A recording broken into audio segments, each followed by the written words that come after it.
about the 1899 lynching of Sam Hose in Georgia. Du Bois wrote that after the lynching, Hose's knuckles were viewed on display at a store in Mitchell Street in Atlanta.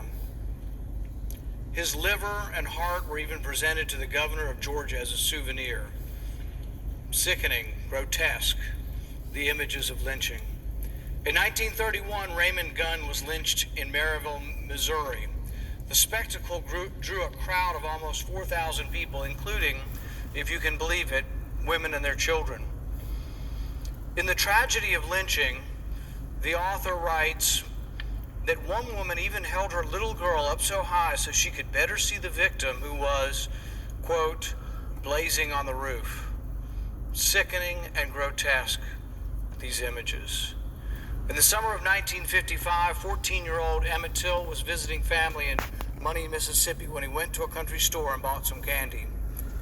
While in there, he was accused of flirting with a white woman, and for that offense, Emmett Till was kidnapped in the middle of the night and bludgeoned so badly that afterwards his body was unrecognizable.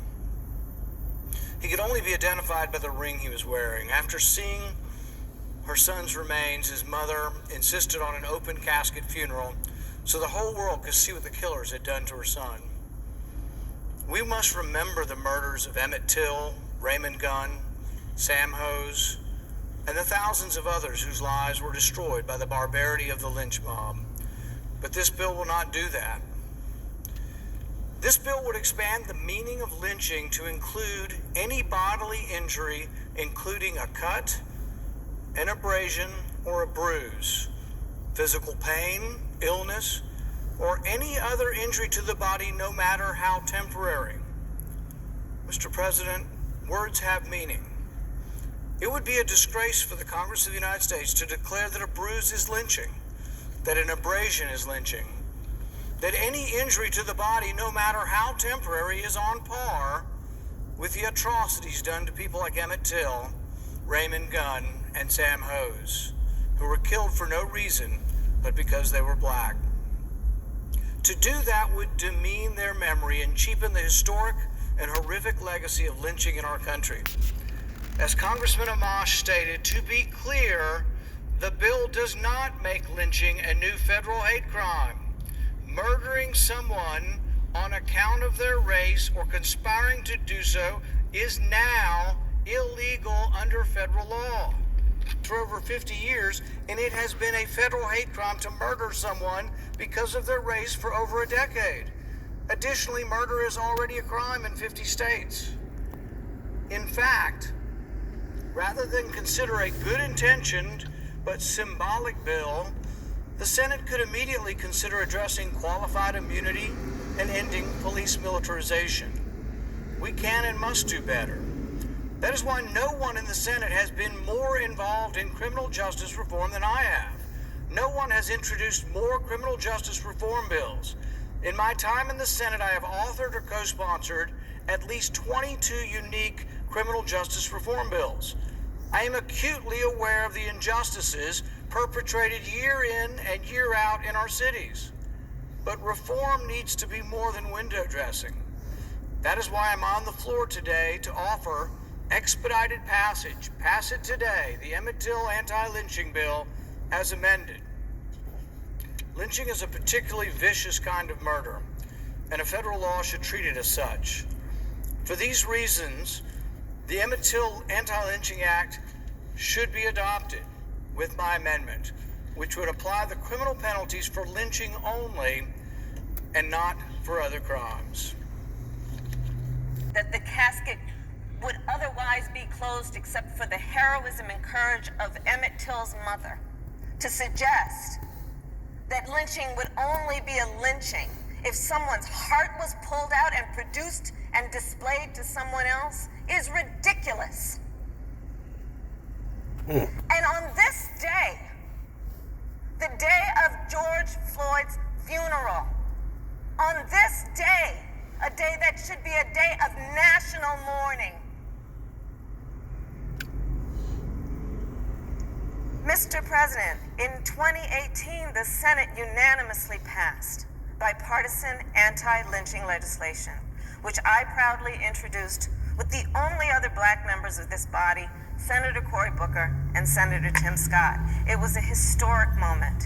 It marked the first time in the history of our country that federal anti-lynching legislation had been passed by the United States Senate. It passed again by unanimous consent in 2019. Senator Paul is now trying to weaken a bill that was already passed. There's no reason for this.